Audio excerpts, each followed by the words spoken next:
things are the same in space. The astronauts get up in the morning and they brush their teeth.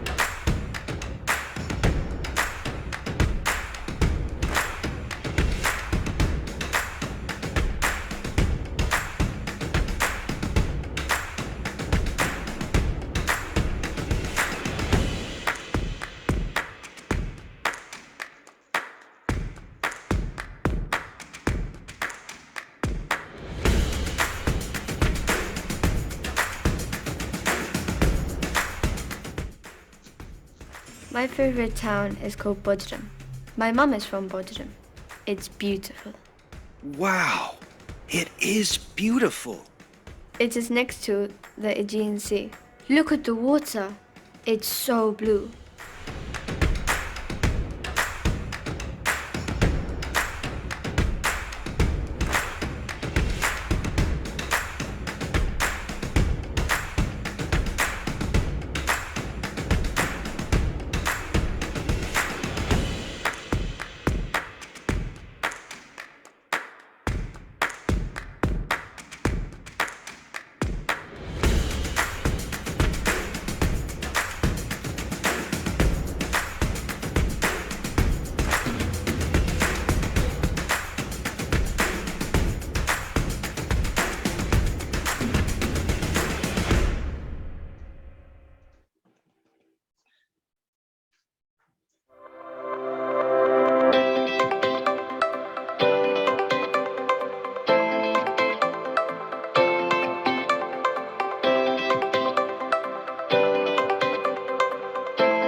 Learning to speak English as a foreign language has become an essential part of a 21st century education. There are 2 billion people of all ages learning English around the world. These learners will use English as a tool in business and science, on the internet, and in general to improve their opportunities to have better lives. Through our learning materials, we have a chance to teach them English, but also to reach them with content that reflects the mission and work of National Geographic. In this century, global awareness is a requirement, and we believe you can't understand the world if you don't experience it. Photography helps us to deliver the world to learners, and we use it everywhere in our materials for that reason. However, we also use it to stimulate learning. Photos inspire in a unique way.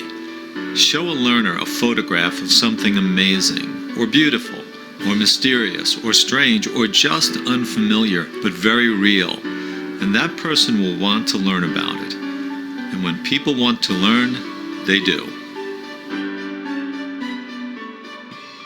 Curiosity is critical in the classroom, and incredible photographs stimulate incredible curiosity.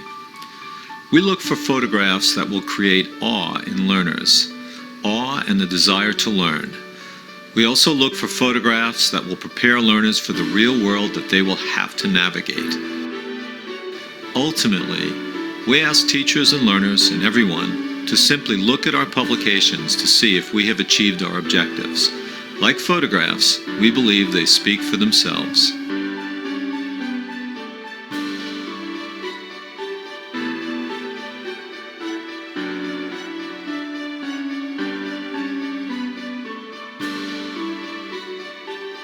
With incredible National Geographic photography and video, we can bring the world to the classroom and the classroom to life. Cool. Okay, let me share my screen. Good morning, everybody. How's everyone doing today? In the chat box, let us know how you're doing. Good morning, good morning. Doing great, that's good. Nice to see. So my name is Andrew. You would have seen perhaps on the screen earlier, Andrew Tiffany. I'm from National Geographic Learning, and I'm one of the teacher trainers and also a senior academic consultant for the company. And I'm here today to talk with you about engaging learners, right? Both online and offline, using a program called Look. And I'll show you more about the program. You saw some things on the video, and I'll show you more about those things later on. But right now, let's get started by looking at our agenda for today really quickly. So we're going to talk about engaged learners, also practice, and using photos and videos. You just saw that video with a gentleman called Dennis Hogan, who I look a little bit like, but it's not the same person as me. Yeah, Dennis was describing how we use photos, and also we'll talk about video today. We'll talk about those things a little. We'll talk about a student-centered approach to learning, and also hybrid lessons, because I think some of you are in a hybrid situation at the moment, right? And in fact, I want to find that out now. So what I'm going to do is I'm going to put a poll on the screen. If I launch the poll, you can choose more than one option in the question, but I just want to know, choose everything that applies. What type of teaching are you doing at the moment? Are you doing hybrid?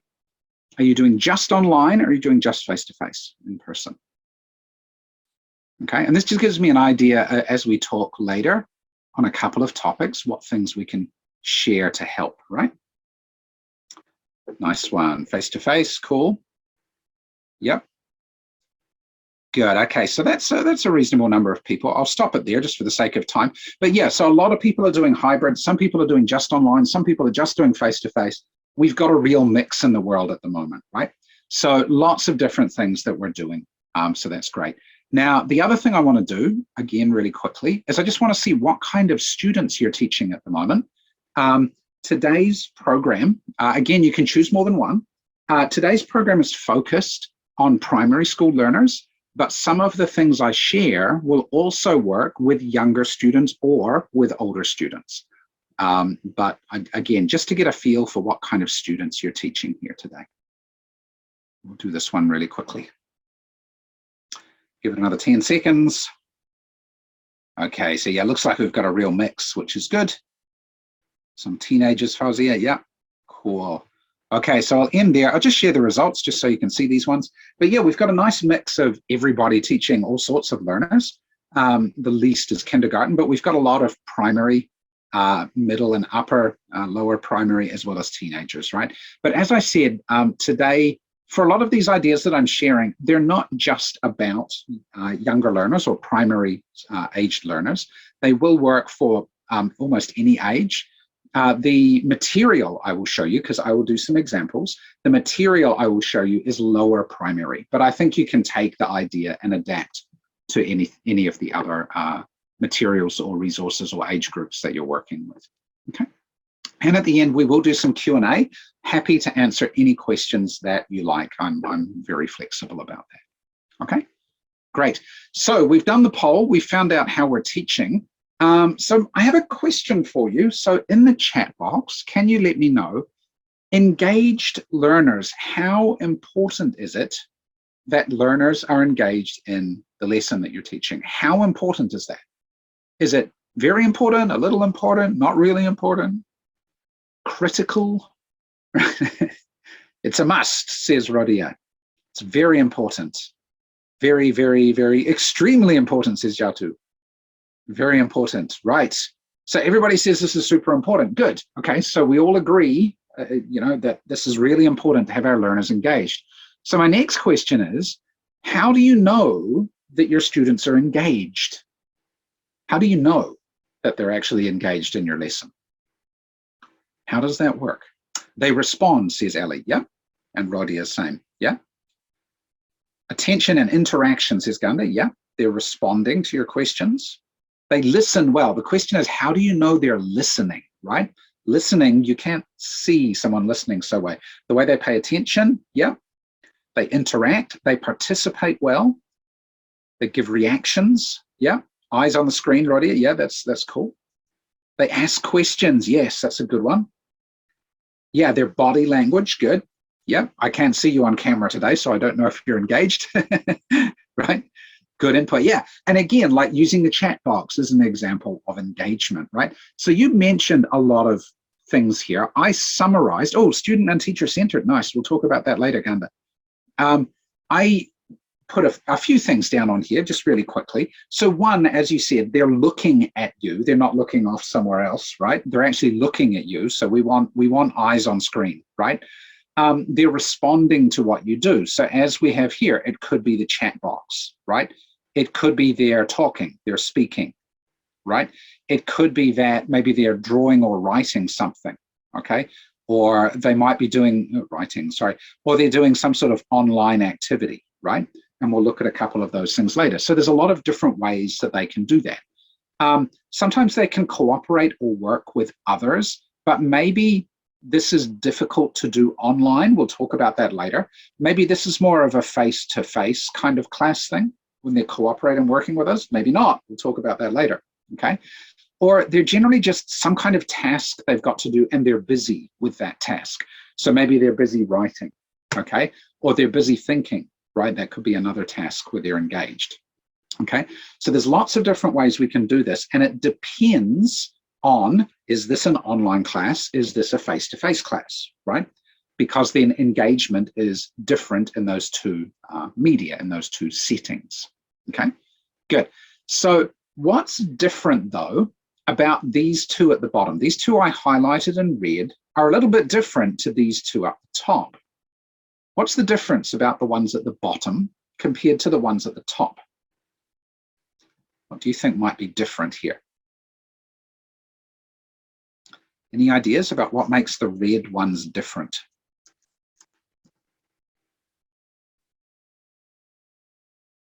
Teaching method, okay, yep, cool. It could be about the teaching method. Okay, the first one means they understood the lesson, okay. Yep, if they're able to do some kind of task, right? Active participation, yep. Cool, responding is some kind of active thing as well. Second one will enable to have mutual tasks, yeah, sure, with like they're cooperating with each other, cool. More interaction, yeah. So some different things there. Share ideas, respond to what they've got. Yeah, sure. So the other thing you could think about these two is if they're responding to what you do, just like answering a question or doing a body language action or something like that, that's one thing. But if they're doing some kind of task you give them, or they're working with others, generally speaking, they're practicing something that you want them to do, right? They're practicing something. They're practicing the language, they're practicing writing, they're practicing listening, they're practicing reading, they're practicing something like that, okay?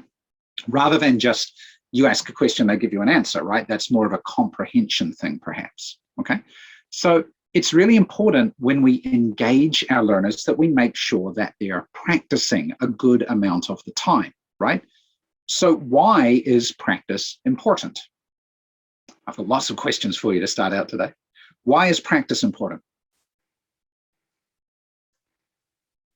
In the chat box, let me know. For mastery, yes.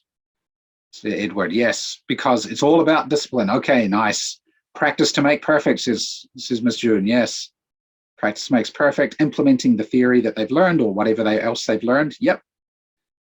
Yeah, and that way they can remember and apply what they've learned. Exactly, right? So practice is what builds our ability and builds our memory, builds our skills, right? So different question. How much practice is enough? So as an example, here I've got a vocabulary example here. It says, if I teach you a new word, right? How many times do you need to use, say, work with that word so that you'll remember it for a long time, forever, right? You'll remember it for a long time. How much do they need to practice that word, do you think? Can you give me a number? As often as they can, sure, of course, right? At least 3 times. So someone says 3, okay.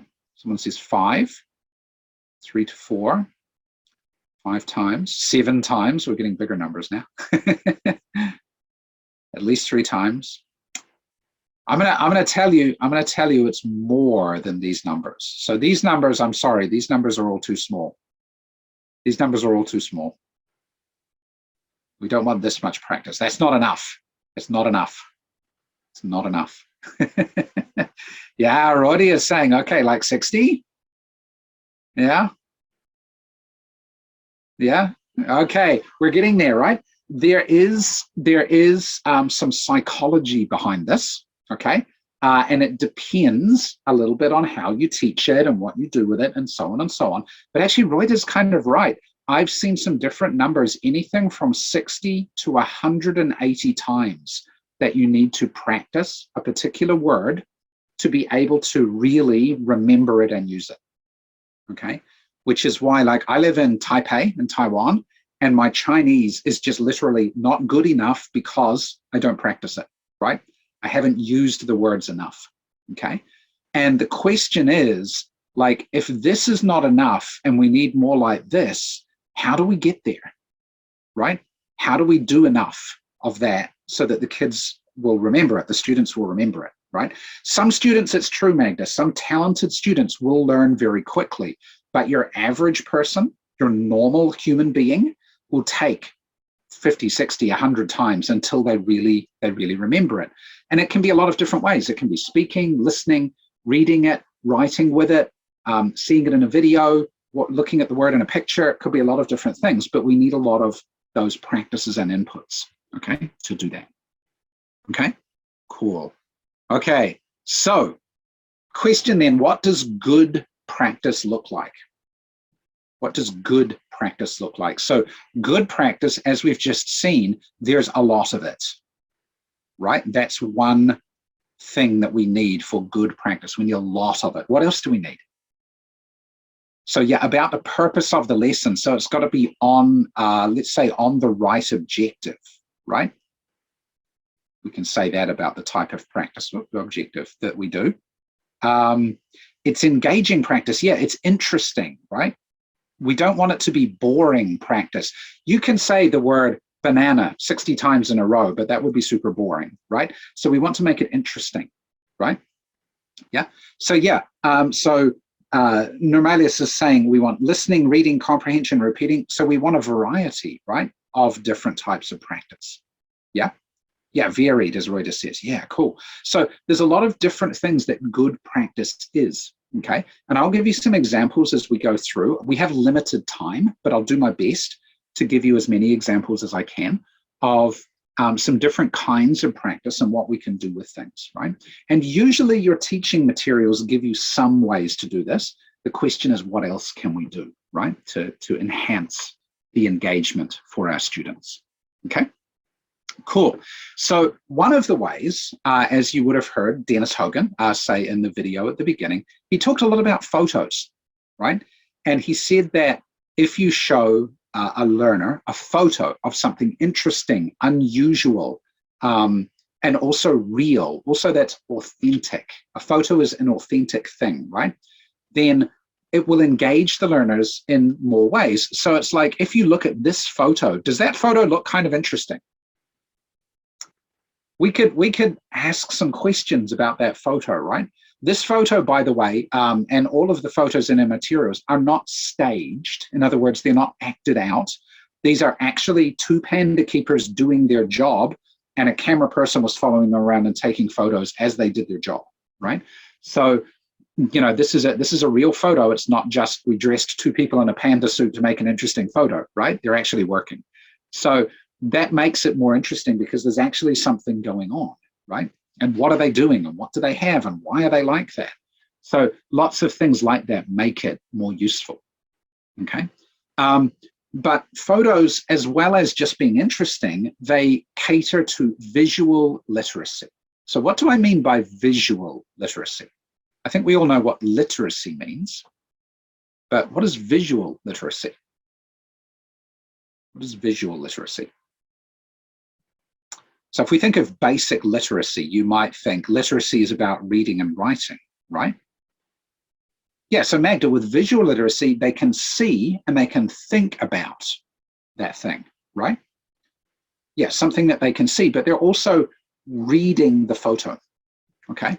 So if we look at the photo here, I could say, do you think where those panda keepers are, do you think it's warm or cold at the moment? Is it warm or cold?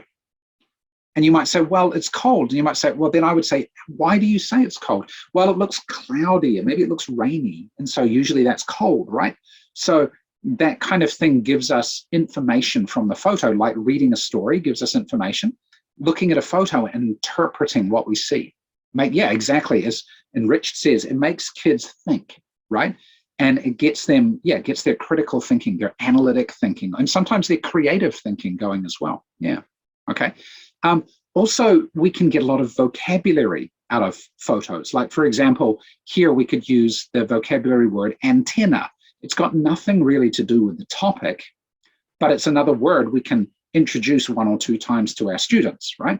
So we could talk about antenna and cable and control and costume and other sorts of words, right, that we can introduce.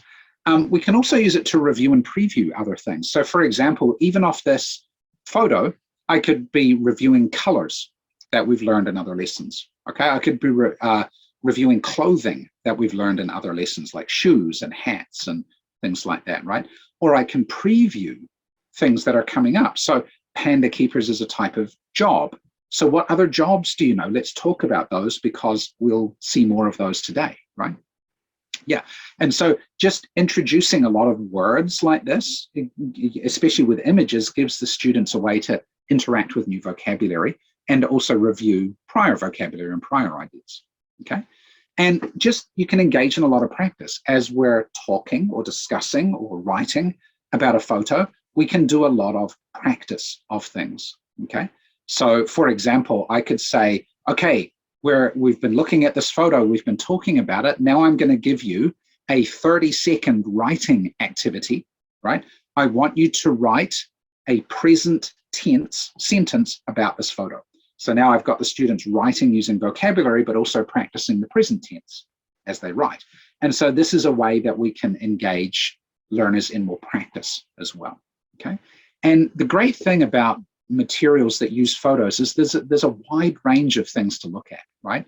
So here's a different example, which is more around a vocabulary page.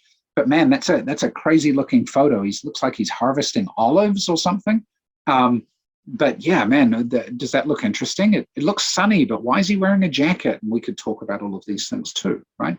Um, Photos that go with readings, right, to describe more about what's going on in a reading. So here in the reading, it's talking about jobs, but then it talks about a specific person, and that's actually him, right? And what's he doing, right? And so lots of different things we can do about this, right?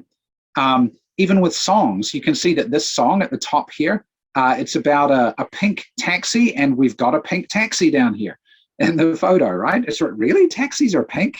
You have pink taxis where you are, right? So lots of things we can do off these photos. And even a little photo like this one at the top here, that goes with a video, right? It can help us introduce or cross-reference or attach to a video, sometimes contrast with the video. And it can give us more information. Maybe the photo is not from the video, but it's something else that we can use to attach the ideas to help the students pick up the ideas more quickly, right? So yeah, photos are really great for a lot of different reasons. And it's really easy to incorporate a lot of those things into your teaching, okay? And so what I'm going to do now is I'm going to go through and give you a few examples, not just of using photos, but just of teaching and trying to engage learners in general. And I'm going to use, level 1. Now, level 1 is a reasonably basic level, right? We're learning basic topics. The students here might only be 7 years old, right? But the style and things I do, I think you can adapt to different ages of students as well, okay? So what we're going to do is, as I'm teaching, I'm going to be using a lot of visual aids as I go through. So look for visual aids. I'm also going to be using a lot of what I call actions. Some people call it TPR. I don't exactly call it TPR, but it's action related. Okay, it's body language and things like that. I'll be using some things which use rhythm. Okay, and also we'll be doing some activities as we go along as well. Okay, so I'll be using these different things as methods to engage my students. I've used these for a long time. I know some of you may use techniques like these as well, maybe use different things. This is just what I use. You don't have to use, but I just find them really useful when I'm engaging my students. Okay, so to do this, what I need to do is I need to switch my share screen. So let me switch to here. Okay, so on the screen, wow, now I'm in teacher mode and you're my students, right? And now we're doing an online lesson. So on the screen, what do you see? What can you see? What's here? A house. Yeah, cool. It's a house. Does it look old or new? Is it an old house or a new house? Looks a little old. How can you tell? Maybe maybe you can't tell me in English, right? Maybe I want you to practice your English, but maybe you can draw on the screen and maybe you say, oh, because this piece here looks kind of old, right? At the top here, right? This piece maybe looks a little old, or the windows are kind of wood, old wood. New windows are metal, maybe, right? We talk about some of these things, right? Okay, so what else do you see here? We see a house. What else do we see? It's in a forest, says Trisna. A forest. Oh, bamboo. Okay, so we've got bamboo here. Lots of bamboo. Yeah, cool. Let's zoom out a little bit. Let's look at some more of the picture. Oh, okay. So we've got a balcony, maybe a rail. Okay, there. Introducing some other words. Maybe the kids don't know, but from my body language, they might get it, right? Light bulb. Yeah, we've got light bulbs. Yeah, how many light bulbs? 1, 2, 3, 4, 5, 6, 7, 8, 9, 10, 11, 12 light bulbs. Lots of light bulbs. A fence. Good. Yeah, that might be a new word for students. They don't know. A fence. Okay. Is it a fence though? Oh, let's zoom out a little bit more. Let's look here. If I go down a little bit. Oh, what's down here? Aha. It's like there's some stairs. Yeah, it's a tree house. Yeah. Or a house in a bamboo forest, maybe. Yeah. Interesting, right? Let me zoom all the way out here and I'll just make it single image. I'm going to do this one. Here we go. Yeah, it's like some sort of tree house, right? Interesting. Interesting. Where is this house? Which country do you think it is? And now we're reviewing countries, right? Which country do you think it is? China? Indonesia? Bali? Okay. Hawaii? Yeah. Vietnam, okay. Lots of different things, right? So talking about all these different places, right? Actually, it's in Florida in the United States of America. It's actually in Florida. They have a lot of bamboo in Florida too. It's tropical in Florida. Yeah, and really interesting house. Would you like to live in this house? Do you like it? Maybe, right? Yeah, looks pretty cool. And then inside, there's lots and lots of things, right? Lots and lots of things. We're going to look at a video about a house. Let's go look at a video. So what I'm going to do is I'm actually going to jump to the end and we're going to look at a video next, right? So let me make sure my sound is shared real quick. It is. Okay, let's watch a little bit of video here.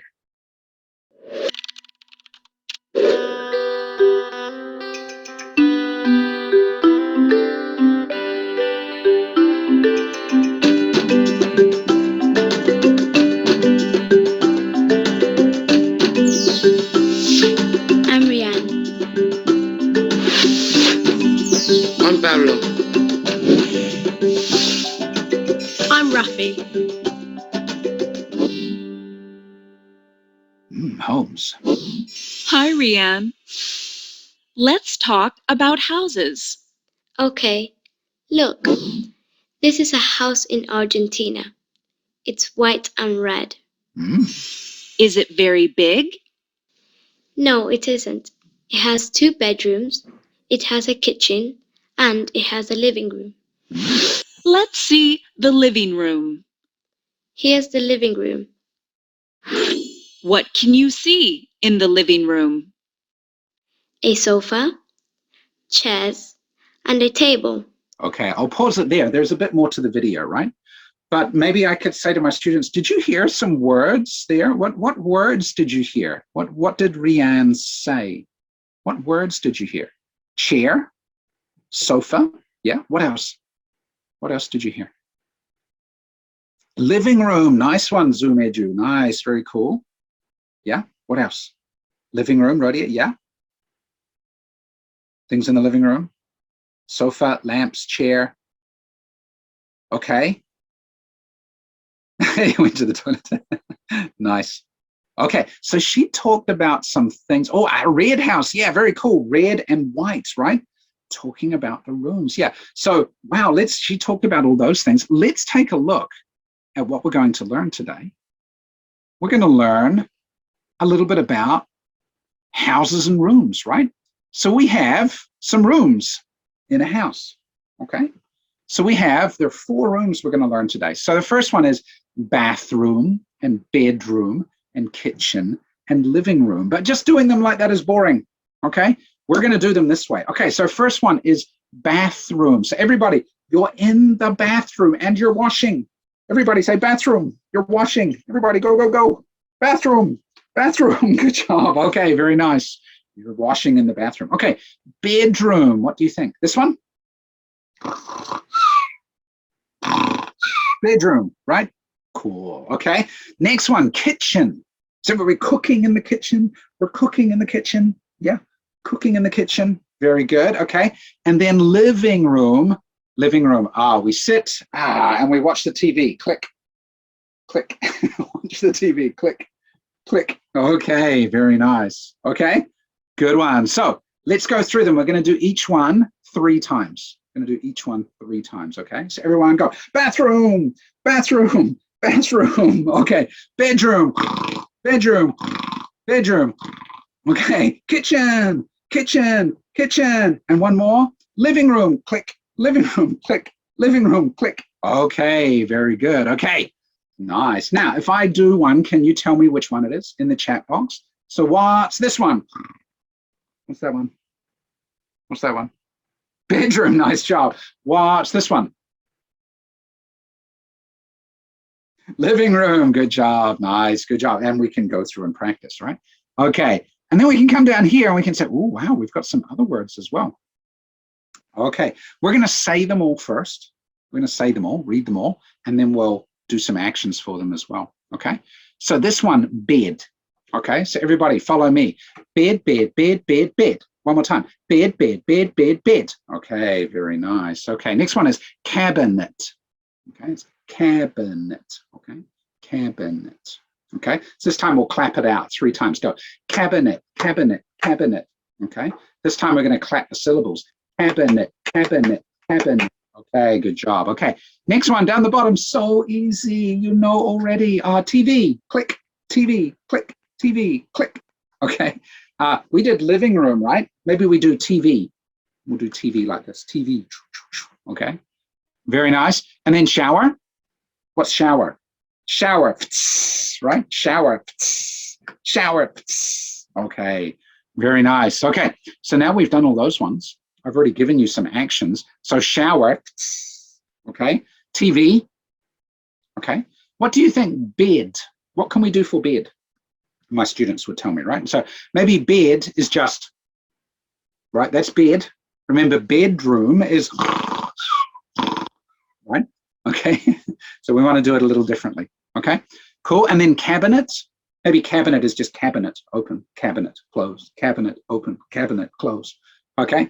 Cool. And then, as someone said, drilling, we can go through and do the drilling, but now we've got another way to do it. We've got some actions to do with it, and we've also got some rhythm we can do, like bed, bed, bed, bed, bed, right?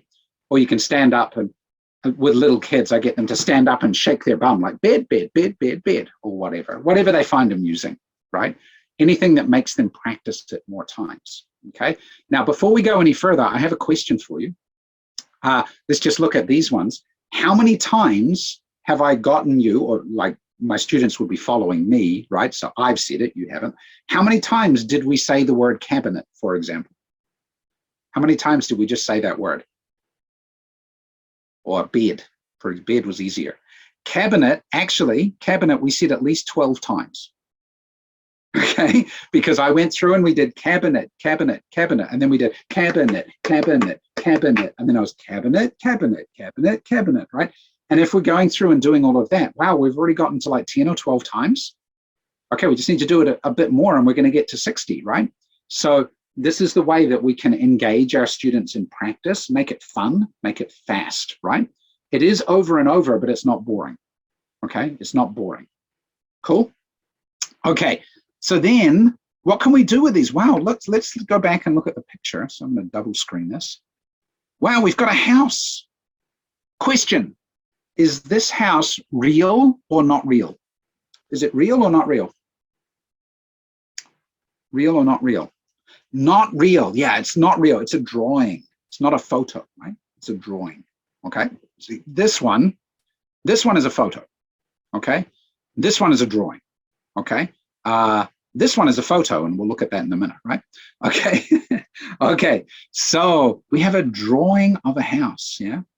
Very cool. I have a question. Now, this is where visual literacy, you can start to have some fun, but maybe your students can't do all of this in English, of course. Maybe you have to use, you have to use local language to do it. But it could be like the stairs. Where do they go? The stairs go up under the bed. Oh, how does that work, right? This is a crazy house. I don't know. You could do all sorts of fun things with this, right? But here we can say, wow, look. So which one is the bedroom?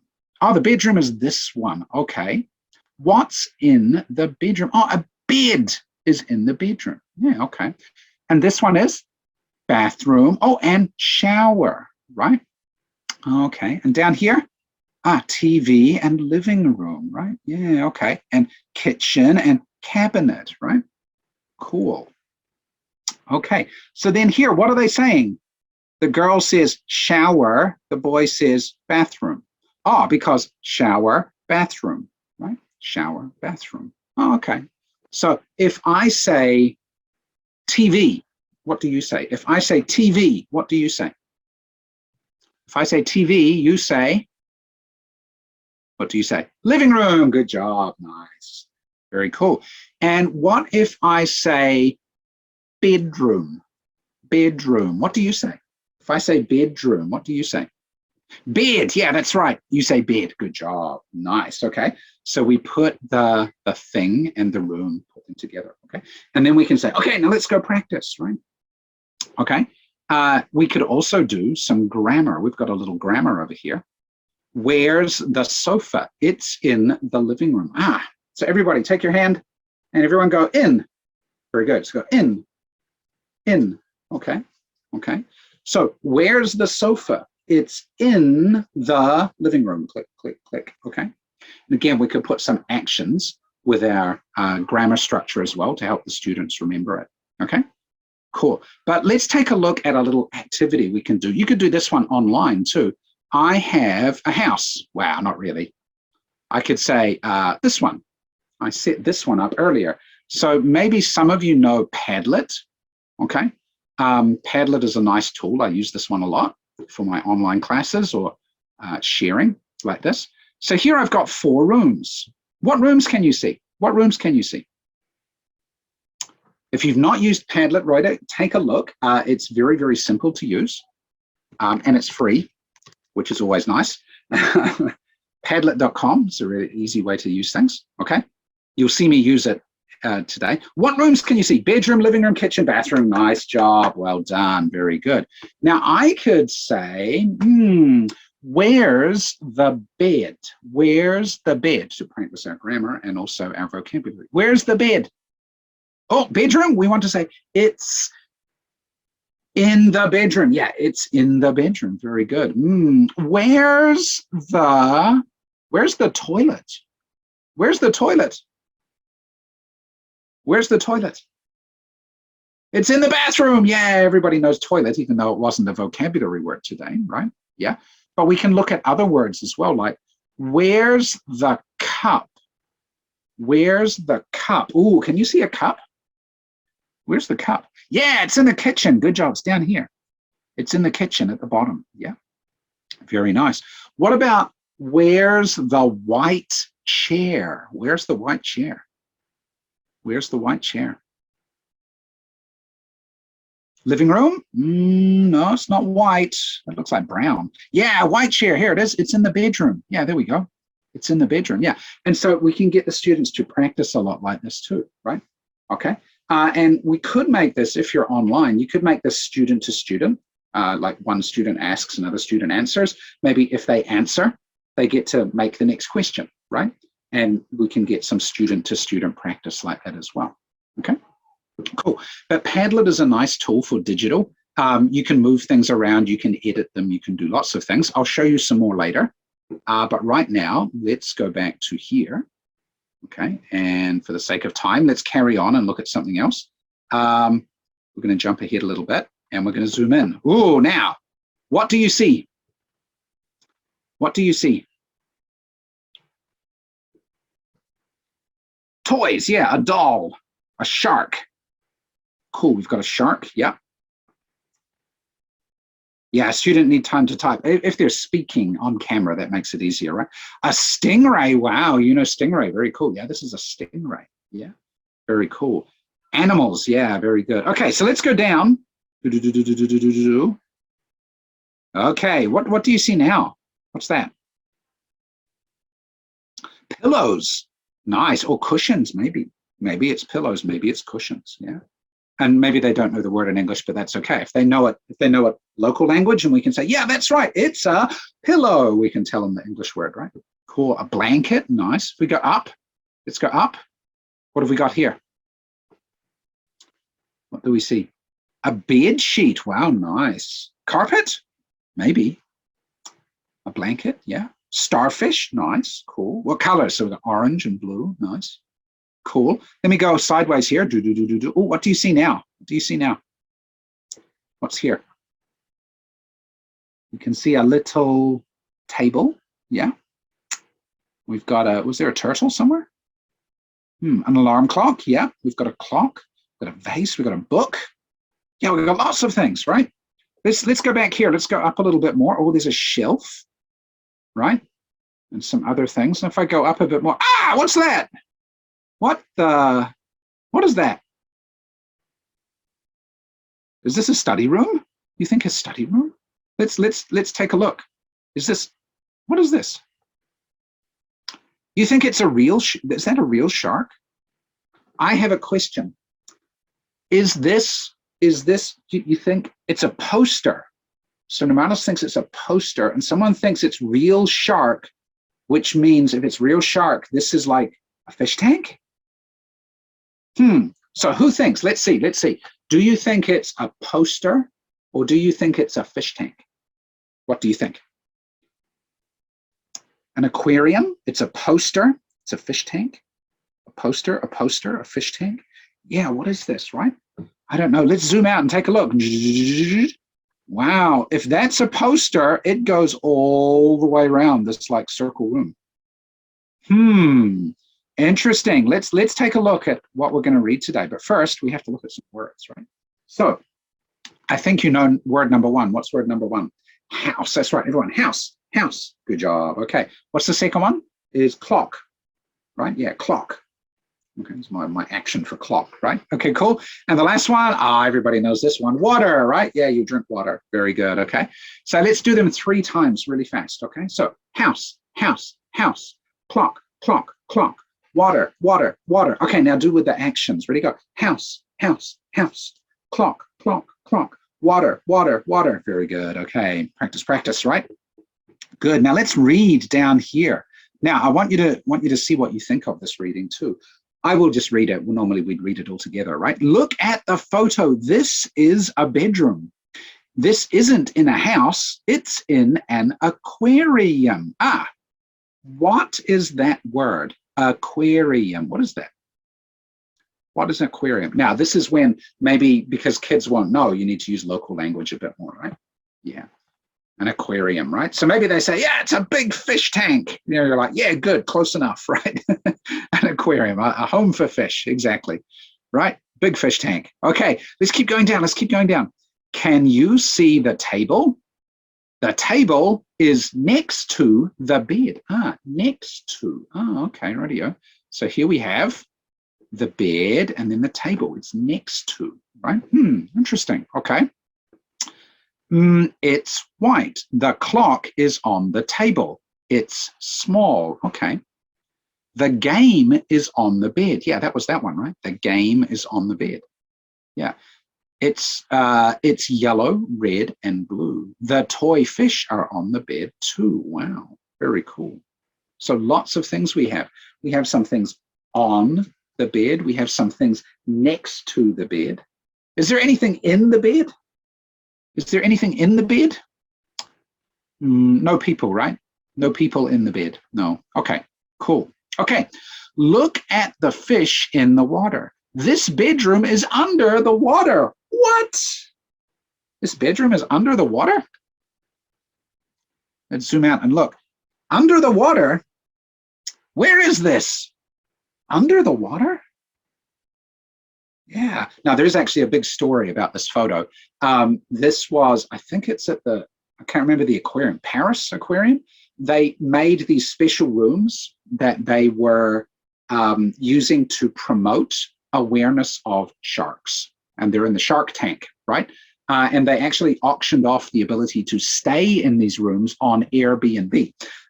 So you could actually go into a lottery to try and stay for a night in the shark tank and actually be talked, have a discussion with a shark, someone who studies sharks, a shark researcher, and you could spend the night in the tank with the sharks, basically, right? Interesting, right?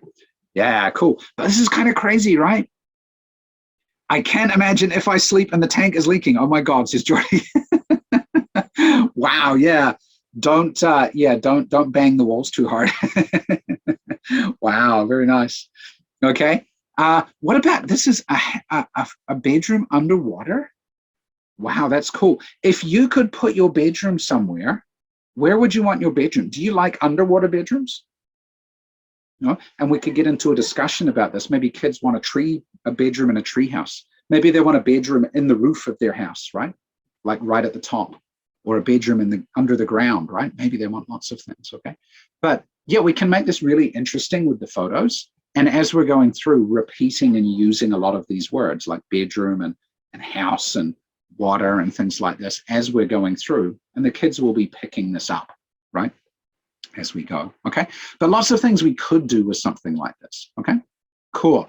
And then if we go through a little bit more on this. Now, there are other things here. We've got a song, we've got phonics lessons in the lower levels, we've got lots of things. We've also got the video, right? Now, I'm going to show you a bit more of the video. We already saw Rianne talk a little bit about the video. Let me show you a little bit more. I'm going to just jump ahead. Okay, we've talked about houses with Rianne. So she was talking about this house. So now we're going to jump ahead and we're going to talk to Pablo. So let's listen to Pablo. Hi, Pablo. Let's talk about houses. Look at this house. It's in Spain. Is it in Barcelona? Yes, it is. Wow. Many homes in Barcelona are small, but this is big. That's right. It has a big balcony. Yes, look. A table and 5 chairs. Let's go in. Wow, it's a kitchen and a living room in one room. Tell me about this room. The living room has a big brown sofa. Where is the chair? It's next to the sofa. It's white. Look at Very good. We'll pause it there. But I have a question. Do you think Pablo's first language is English? Yeah, no, right? What about Rianne? Do you remember Rianne talking?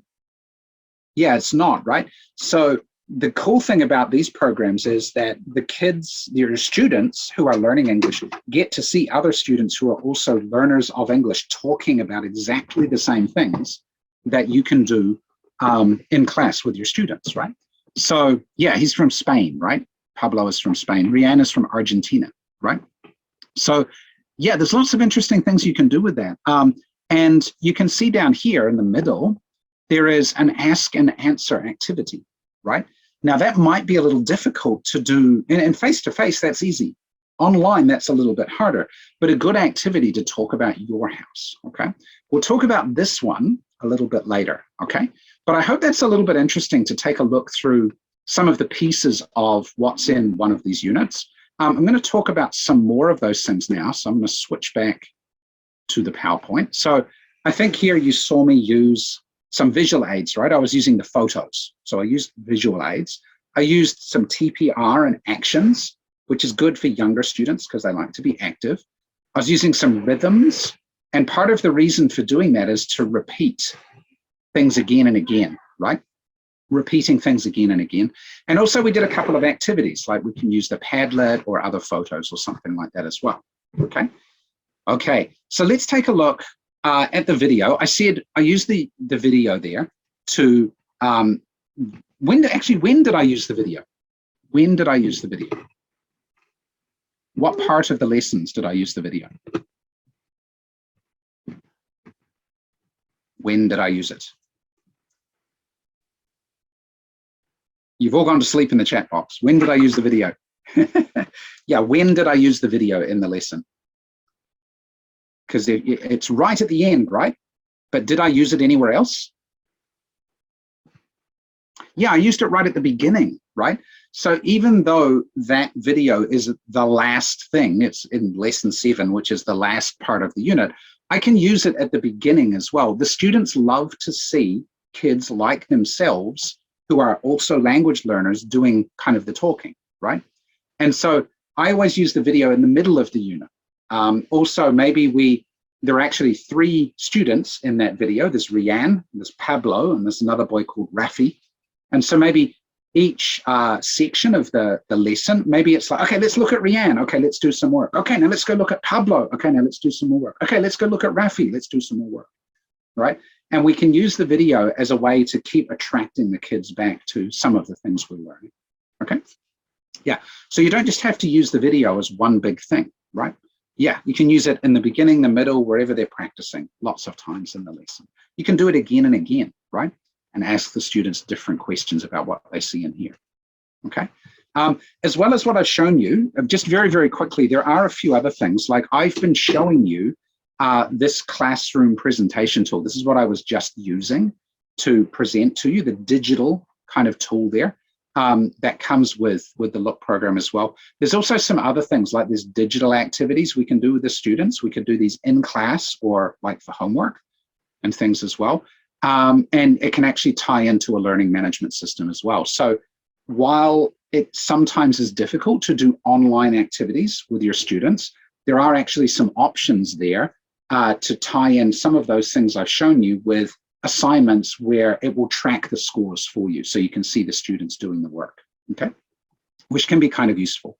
There's also readers that go with it as well, although I'm not looking at the readers today. Okay, cool. So lots of different bits and pieces there that we can play with. Okay, but I've got 2 more topics that I want to take a look at today for about 10 minutes each. Okay, and the first one is about student-centered approach. Okay, now I'm going to start by saying that doing anything in a student-centered way makes it more effective for the learning. Okay, yeah. So doing student-centered learning is more effective. But before I go any further and talk about it, I want to know, what do you understand a student-centered activity to be? What does that phrase student-centered activity mean?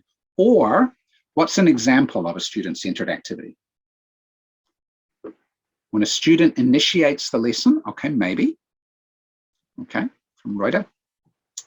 Students are more active, says Jatu, okay. They do most of the interaction, okay. Any other thoughts here in the chat box? Find out the lesson by their own. That one's a little different, Fauzia. That's more student-directed learning. That's a little bit different, right? They're asking questions. Rataray's closer. They're talking to each other.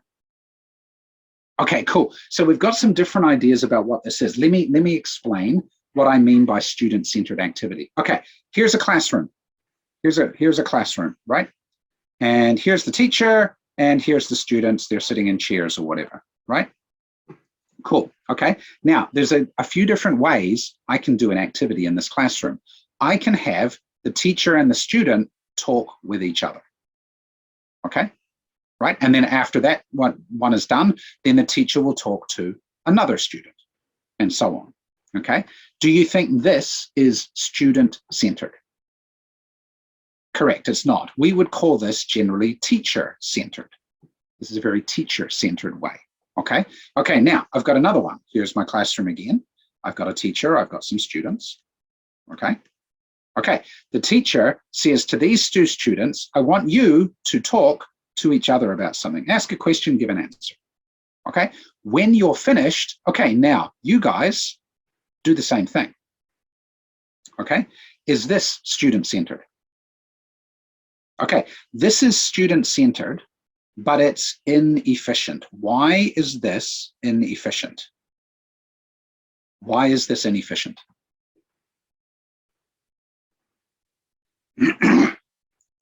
Yeah, actually, as Ganda says, actually, this one can be better for your classroom management. That can actually be easier, but it's not so efficient to do it this way. Yeah, it takes a lot of time to go around the whole class like that, right? Okay, so here's another way to do it, which is where the teacher says, okay, here's all my students. Okay, what I want you to do is I want you to get into groups or pairs. And what you have to do in your pair is I want you to ask a question, give an answer, then you swap. Ask a question, give an answer. And at the same time, you're going to do this, you're going to do this, you're going to do this, and you're going to do this all at the same time. Okay, this is student-centered. It is more efficient. Okay, so that's good. But with your classroom management, you want to make sure your classroom management is organized, because sometimes it can go well and sometimes it can be a little bit crazy, right? So it's better to do it this way because the practice is really a lot more. There's so much more practice going on in this way compared to the middle way. Okay, here, maybe if I do it one time, maybe that takes 4 minutes and we've only had 4 practices. But if I say, okay, do it one time, okay, now swap, do it one time, now do it one, okay, and we mix up the students each time, then what's happening is the students are getting a lot more practices in the same amount of time, okay?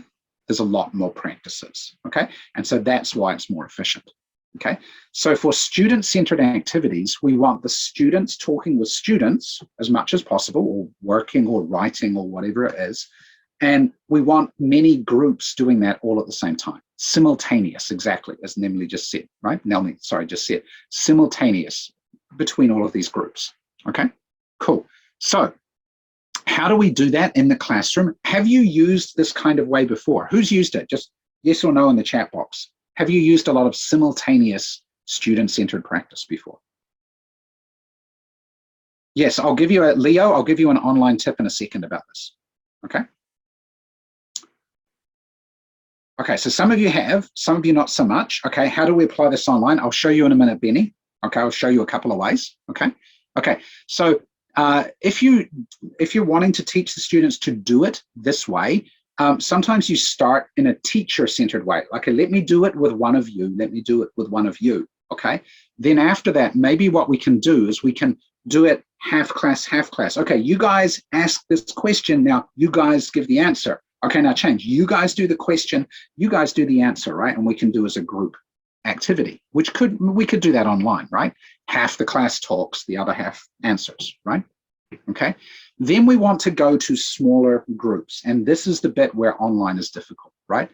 When we do face-to-face class, smaller groups and one-to-one is not hard, right? Online is more difficult. I'll give you a couple of ideas in them, okay? But to do these things well, as I said before, you want to make sure you're reinforcing the right way to do things with good classroom management, okay? So when your students are doing things the right way, reward them, verbal praise, high fives, stickers, whatever it is you use in your classroom, right? Reward the people who are doing the right things, and it will help them to keep doing it in the future. Once the students learn to do this, usually they're pretty good. They can do a lot of practice this way. Yeah, cool. Okay, but what about online? As people have been asking, I knew you were going to ask, right? What about online? Online can be a bit more challenging, okay, to do it this way. So I have a suggestion for you, and it goes along a little bit with my next topic, but I'm going to show you now anyway, about how we could do this online. And what I'm suggesting is you don't necessarily have to do it with the students in your class, because a student-centered activity is a practice activity, right? You're not teaching, they're practicing. It doesn't have to be in class. We could set it as something they do out of class at break time. So maybe go for a break, do this, and we'll look at it when you come back, right?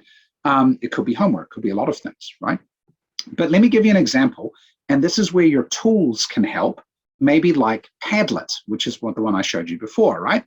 So let me give you an example. If I go back to here, so we saw this one before, right? We saw this one before.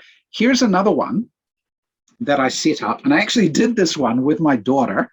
My daughter is a language learner, but she's 10, so she's not this young, right?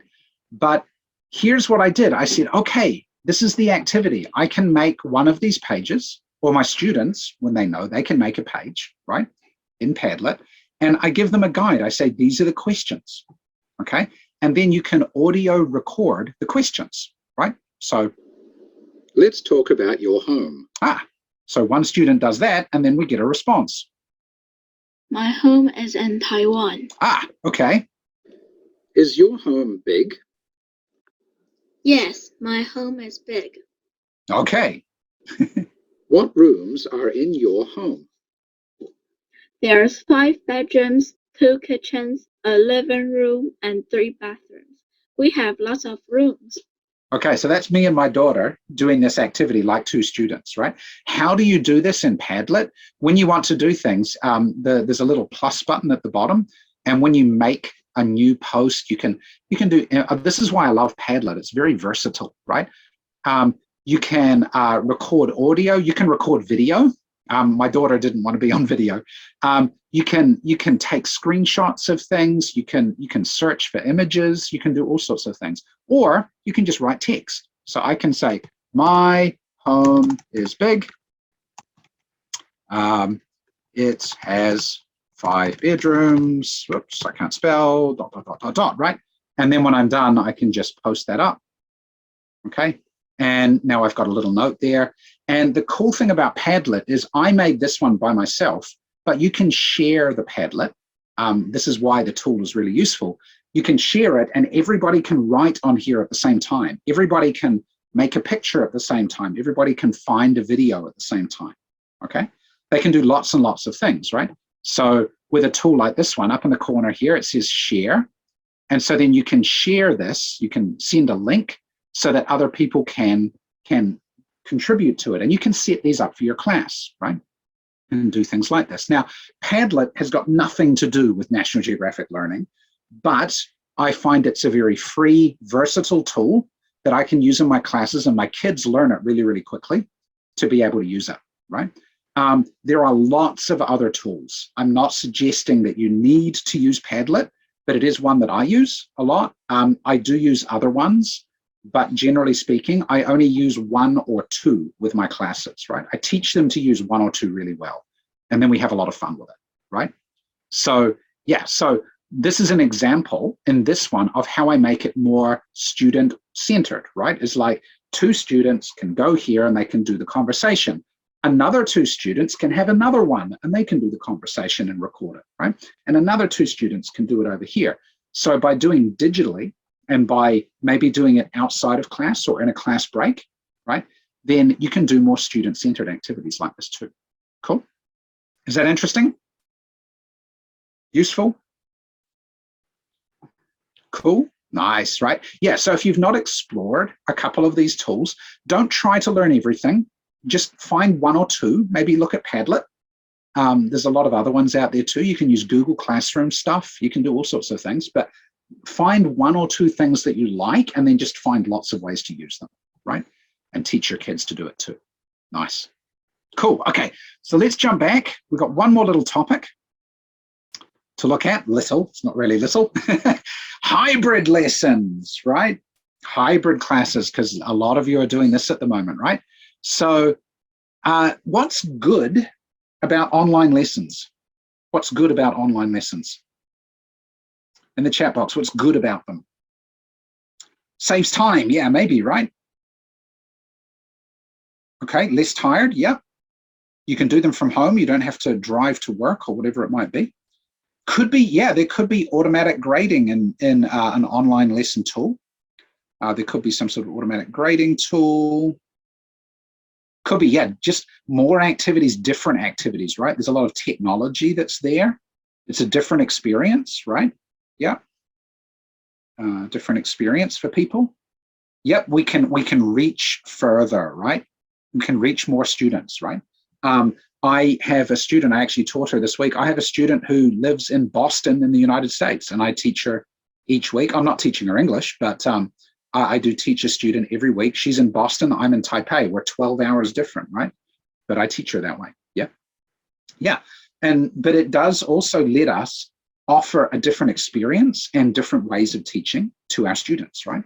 So sometimes these are good, but sometimes things are a little more difficult online, right? Like a student-centered activity is a bit more difficult. Maybe doing a test is more difficult because students can cheat, right? Online. Maybe having a good conversation is difficult, or getting like really understanding body language is more difficult, right? So there's distractions, exactly right. Yeah, there's a lot of things that could be a disadvantage as well. So when you're doing hybrid, you've got an advantage because you can take the best of digital and the best of face-to-face and you can put them together, okay? So how do we do that, right? Now, the way we do that is we need to think about what we're teaching first, okay? So these are the objectives of that lesson we just looked at about homes, right? So we're talking about homes, we're talking about where things are, read about the bedroom underwater. Okay, we've got our grammar structures, there's some phonics and things here as well. We've also got some 21st century skills like critical thinking and collaboration. So maybe the collaboration one is hard to do online. Okay, maybe critical thinking, maybe we can do it, but maybe we need to do it in both settings so we get better practice at it. Again, advantages and disadvantages, right? So when we think about what we're teaching, some things work better one way than another, right? And so when you think about a class activity, there's lots of things our students can do. In class, our students will do a lot of different types of activities. Sometimes they're just remembering something or understanding it, right? Sometimes we want them to analyze that, or sometimes we want them to create something, okay? These are very different kinds of activities. Okay. Do you know these 6 words? Where do these 6 words come from? Do you know? Bloom's taxonomy. Nice one, Sandra. Good one. Yeah. Okay. Now, within Bloom's taxonomy, you can break it down into 3 areas. Okay. And those 3 areas are where you do basic kind of activities that we would call lower order thinking skill activities. Okay. These are not difficult activities, but they are still good practice activities. Okay. Like multiple choice questions or comprehension or matching, right? These are good activities, right? And as Jatu says, the other part is the higher order thinking skill activities, right? Up here, these are the HOTS, right? And up here, we have things that are more, they take a lot more thinking, right? Like making your own questions or problem solving or giving reasons for things. These are higher order thinking skills. And then at the top, you've got creative higher order thinking skills, right? So these ones here, generally speaking, are critical thinking. And this one is creative, right? Creative thinking skills, okay? So a lot of these things can be done, and you should use them all when you're teaching, right? You should be asking good questions, getting students to give you reasons about things, getting students to create stuff. You should do all of those things, right? But sometimes they work better in different lessons. What I find usually is that these things at the bottom are more simple, closed-ended tasks. The things higher up are, they take a bit more discussion, a bit more time, a bit more student-centered, right? And so what I generally do is I do it this way. I try and do these kinds of activities online, okay? Because they're simpler, faster activities. But as soon as I want to do something that's more student-centered, I wait until I have a face-to-face class. And we try and do more of that then, okay? Yes, we can do a bit online, like Padlet and things, but face-to-face, we can get into a more efficient student-centered activity, okay? And then creative, sometimes we can go back to online because the students are doing it by themselves, right? They're doing it solo, right? They're writing by themselves, they're drawing by themselves, they're creating a story by themselves, okay? So maybe they can do that online because it's more individual, okay? So then when we come to actually doing those sorts of things, in a lesson, in my online lessons, I might do things like teach my vocabulary. I might do a whole class activity. I might show the students the reading. I might teach the basic things about the video. Maybe I get my students set up to do writing or workbook activities. But when I have my face-to-face class, then I want to do more the student-student things, okay? The interactive stuff, the discussions, okay? Now, what does that mean with a book? So let me give you a general idea. I'm going to go back to the book for a second. Let me just go back here. I'm going to go back to here, back to here. Okay, so if we quickly look at the book, I'm going to go through it 1 page at a time, really fast. So we have an introduction. Then usually we would say, do everything about the vocabulary, then do everything about the grammar, right? When you're in class, then do all the reading, then do all the grammar, then do the song, then do the phonics, right? We usually teach a book like that, right? We usually teach a book that way. But what I'm suggesting is you don't have to, right? If you're wanting to do a hybrid plan, what we could do is we could say, today, I'm going to teach the vocab and the grammar. So I'm going to do vocab activity 1 and vocab activity 2, but I'm not going to do number 3. And then the grammar, I'm going to do grammar 1 and I'm going to do grammar 2, but I'm not going to do grammar 3. Okay. And that's my first lesson, right?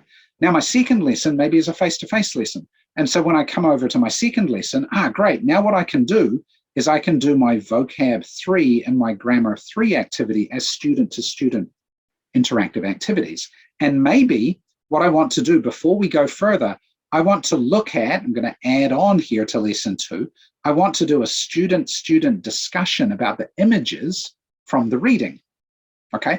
And then my next lesson is online. Okay, so now I'm going to present the reading in my third lesson. So I'm not necessarily following the book order exactly. I'm choosing the activities in my lesson that work best depending on whether I'm online or whether I'm face-to-face, okay? And a good thing about that, if you think about it, is if I teach some things on the first day, and then I want to come back in the next day and work with them again, the first thing I have to do is I have to review them all first. And review is another form of practice.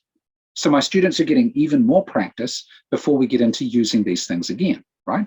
And then maybe in the next lesson, I want to review these things again because they're going to be in the reading. And so each time you go back to the same page again to do another activity, you review, and it actually helps the students remember things a lot faster. If you try and learn 1, learn 2, learn 3, that's not as efficient as learn 1 and 2. Now review 1 and 2 and learn a bit more. Now review those and do number 3 and then come back, and like the more you review and mix it up, it actually helps the students learn better. Okay, does that make sense? Seem okay? Yeah, good. Okay, cool. You guys are pretty quiet in the chat box, but that's okay, right? But yeah, lots of different ways to think about your hybrid lessons. Don't necessarily have to follow the book, right? You can mix it up, and generally speaking, what you're trying to do is you're trying to do this. What is this trying to show you? By mixing these things up, what are you trying to do? Yeah, we're trying to reach our goals. We're trying to make our steps up to the next level of learning, right? In the most efficient way, right? It's just about teacher. Here's the teacher, super teacher up here. They need a cape. Here's my super teacher. And here's my students, right? And what I'm doing is I'm helping them up the ladder as fast as I can by choosing the kinds of activities that are going to be the most efficient so that we can do this as quickly as possible, right? It's always going to take some time, but how can we do it most effectively and most efficiently, right? And that's the kind of thing you want to think about when you're teaching hybrid, when you're teaching, when you're getting your students to engage with you using visuals and actions and photos and all of these sorts of things, when you're using videos, right? When you're doing student-centered activities, you know, all of these sorts of things. What's the most efficient and effective to help your students learn really, really well? Okay, cool. Good one. Okay, so I hope that was interesting today. Where I finished up with the topics I wanted to go over. We will have some time for question and answer. But before that, I just wanted to invite anyone from Alpha, Pinnacle Alpha, if you wanted to come on and share a few words or thoughts about what we did before we do Q&A. We will have some time for Q&A, and then we've got about 15 minutes, I guess, and then we can wrap things up. So any thoughts from the Pinnacle Alpha team before we go ahead? If none, that's okay. I'm just offering the opportunity. Andrew? Yeah. Yeah, I think Pinnacle Alpha I will hand over the session to Pinnacle Alpha later. But first, yeah, sure. Of all, I would like to share some useful links to the participants. Oh, sure. Yeah, nice. But of course, thank you so much, Andrew, for your insightful session. I believe there are lots of things that the participants can take away from you today. So while the participants are thinking of any questions, you can type the questions in the chat box or in the Q&A tab. Andrew will answer later. So I'd like to share a few links about Look. So do you want to share a screen, Fitri? No, it's okay. You're okay. Type it in the chat box. Nice, cool. Okay, so this is the product page for Look. So if you would like to explore about our Look series, you can visit that website. Or if you'd like to watch our other webinars, you can also access our NGL website. You can check it in the chat box, and then also NGL Asia website, where you can find NGL Asia webinars. And then I would also like to introduce some people here in the panelists. So you already know Andrew. Andrew is our star today. So I'm Fitri. And also here we have Imam from National Geographic Learning Indonesia. And we have Pinnacle Alpha Edukasi team. Pinnacle Alpha Edukasi is our exclusive distributor of Look series. Okay.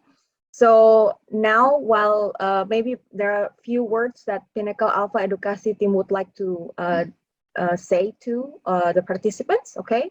So Pinnacle team, please, over to you. Okay, thank you, Fitri. Okay, can I share my screen? Yes. Okay. There we go. Before this, thank you, Andrew, for the great session and the great material you brought today. I hope it's give a lot of sorry, my screen. There we go.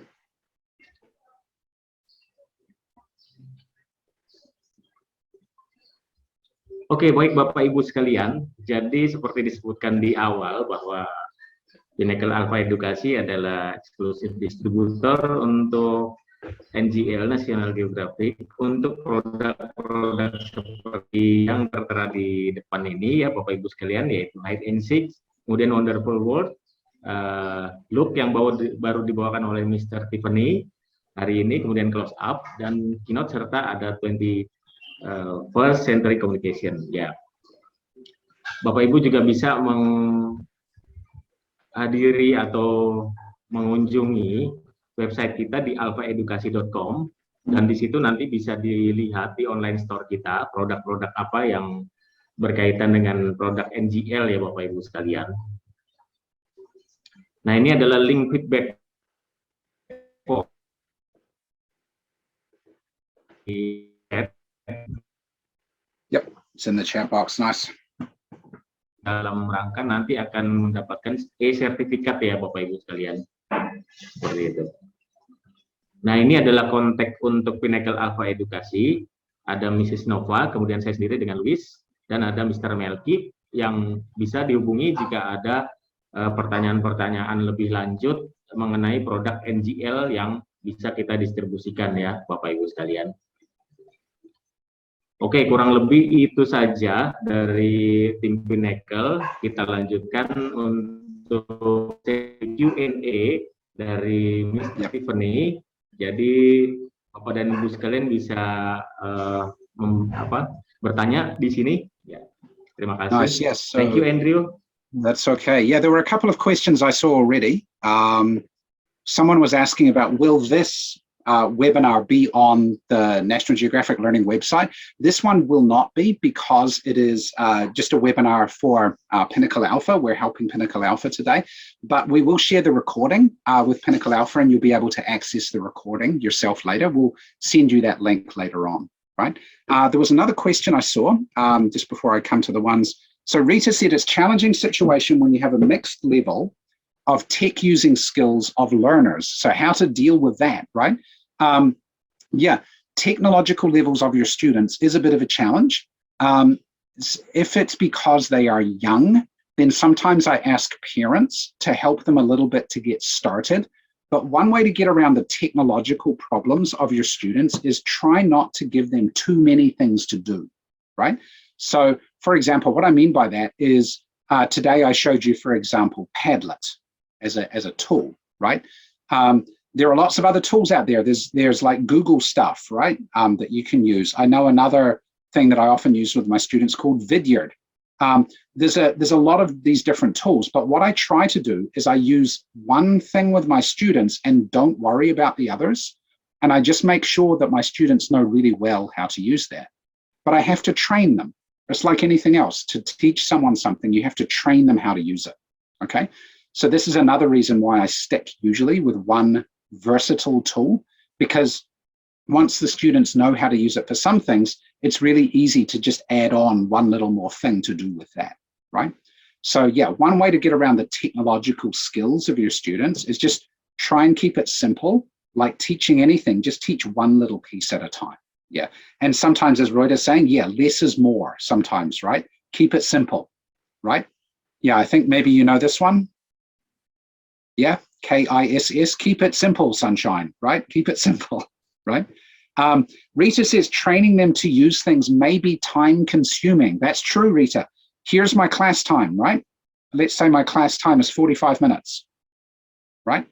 And maybe you think, man, to teach them how to use that thing, I had to take 15 minutes of my class time to teach them to use that tool, right? Man, I wasted all that time in my class. No, it's not a waste.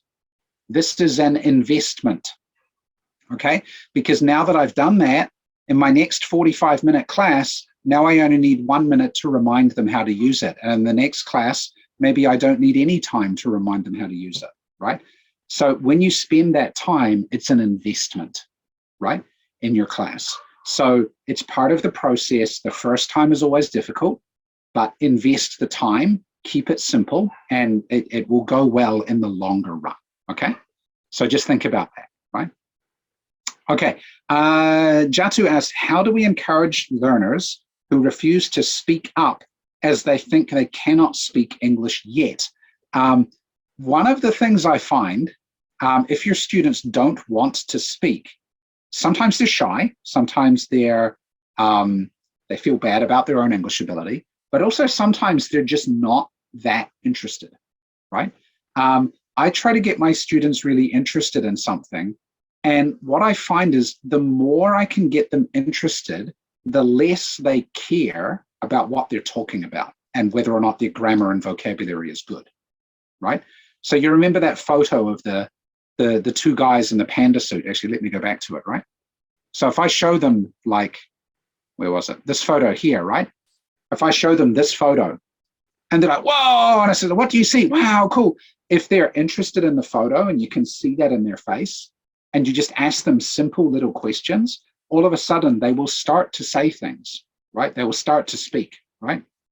And the more you can just encourage them to speak freely, even if they're doing it to start in their native language, as you go through, they will get more and more comfortable with speaking, right? And these other things, like I did with the things like, you know, bedroom, like this kind of silly thing, right? The kids might be happy to do this, and to do this, they have to say bedroom, and so they start to practice more. So all of these little things that make it a bit more fun, a bit more engaging, a bit more interesting, they lower that barrier to the students to speaking, right? So I think what you're describing when you say students refuse to speak up because they think they cannot speak English, they have a barrier in their head because they think they can't, right? And they're afraid. But the more excited you make them, the more interested you make them, they overcome that barrier, and then they will do a lot more, right? So I hope that one helps. Let me go back down to Q&A slide here. Where are we? We're reviewing everything we did. Okay, cool. What else have we got down here? Yeah, the more you can get, as Rhoda says, the more I can get them interested, the less they focus on what we're talking about, the less they focus on their grammar, but the more they're willing to contribute. And with confidence, they get better and better over time, right? Yeah, cool. Yeah, students who, as Rita says, students who can't speak or won't speak need a different approach. Some students choose not to speak, and then it's about the relationship. Students who won't speak because they're afraid, that's a little different, right? It's a little bit of a different way to do it. Okay, someone's saying, how do you teach pronunciation online? Pronunciation is a lot of, it's like, can you copy the right way of saying something, right? And I don't think online is really that different to face-to-face, but why do you feel online, Zoom Edu, if you can ask me, why do you think teaching pronunciation online feels or is different to teaching face-to-face? Can you give me an idea about what you feel about that makes it different? I'm looking in the chat box to see. There's lots of messages in the chat box. Make it a little bigger so I can see more.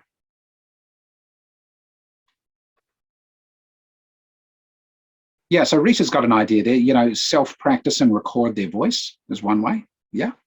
They can't say it correctly. Yeah. So sometimes, is that different online versus face-to-face? I'm not sure that it really is, but in terms of getting your students to speak and then correcting them, right, is obviously correcting pronunciation takes time and effort. My daughter still makes mistakes. She's 10 years old. She still makes pronunciation mistakes, right? So it's just time and practice. You get there eventually. But as long as people understand what you say, that's the main point. Pablo, the boy in the video, his pronunciation is not perfect, but you understand what he's saying, right? So just the better they can get like that, yeah, it's the better they can do with that, right? But yeah, one is record and self-correct. Another one is just, here's something to say, try and copy it exactly. And by copy it exactly, I mean record yourself and then play them side by side and see if they sound the same. Can you make yourself sound like that? Because that's kind of what pronunciation is about, right?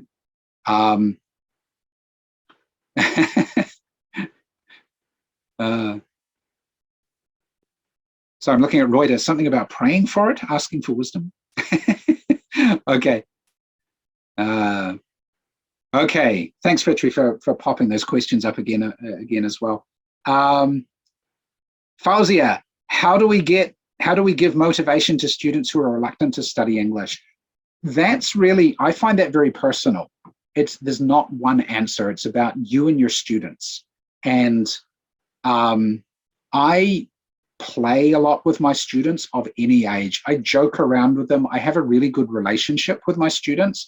I've had some really difficult students to motivate. I remember one girl I was teaching math, and I would do a 2-hour class with her, and I would struggle for her to do 15 minutes of math in a 2-hour class. But we just kind of kept working at it, and I just kept trying a lot of different relationship tricks, you know, doing little jokes, asking her to talk more, maybe doing something like saying, let's do 1 minute of this and then we can do 5 minutes of whatever you like. But it's a lot of these little like techniques to try and just slowly encourage someone to do something. And over time, they do get used to it. I find motivation, why people aren't motivated is because they think it's difficult, or they think it's boring, or both, right? And if you can overcome the boring by making it interesting or funny, and if you can overcome the difficult by making it small steps so that it's easier for them to do it, then that overcomes quite a bit of the motivation, but a lot of it is relationship, I think, as well, right? So yeah. Okay, yeah, as Rita says, what's in it for me is really important in that, right? And sometimes what's in it for me is we get to have fun if we do this stuff in class, right? And that can be the what's in it for me. Yeah. Yeah, finding out the interests of your kids and using them in your lessons, totally, right? That's a great way to get them more motivated, right? To get them more interested. So yeah, so I hope some of those ideas are useful. But yeah, motivation is tricky because if it was easy, we'd already all have the answer, right? It is not an easy thing. But just keep trying lots of different things. I just practice or try lots of things. I see what works, and if it works, I keep it, right? But every class is also different, right? Yeah. I'm just looking back through to see more questions. Magda says, what's challenged for me is how to teach students writing and grammar at the same time. I've got an idea for you about that, Magda. If I get my students to write, let me give you a quick writing. So let's say I get my students to write and they say, I live in big house. It have 5 rooms. There is 1 kitchen, 2 bedrooms, and whatever else, right? And they're writing whatever else here, right?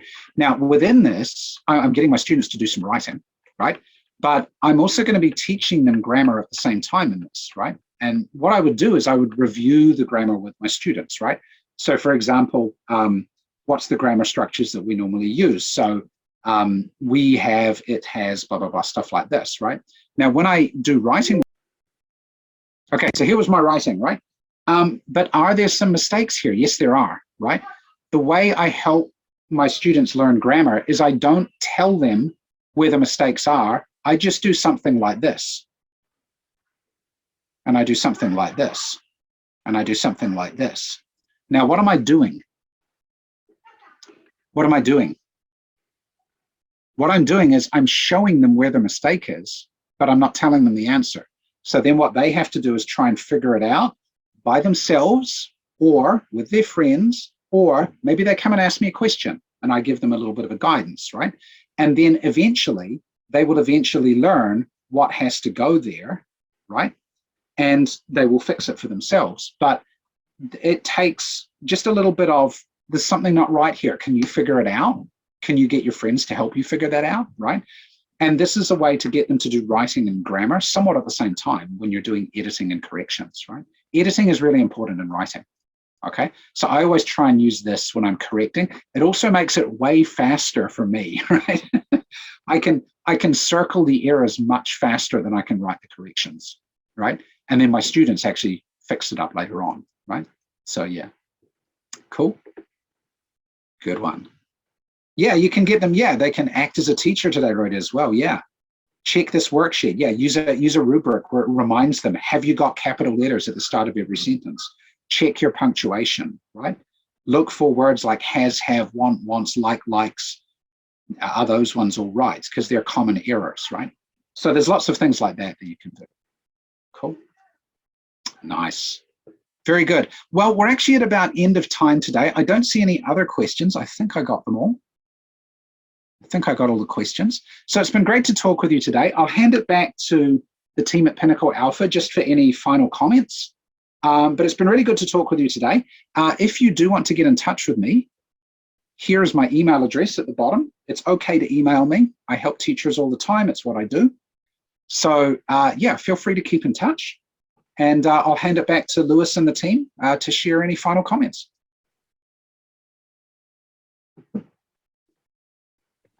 Right.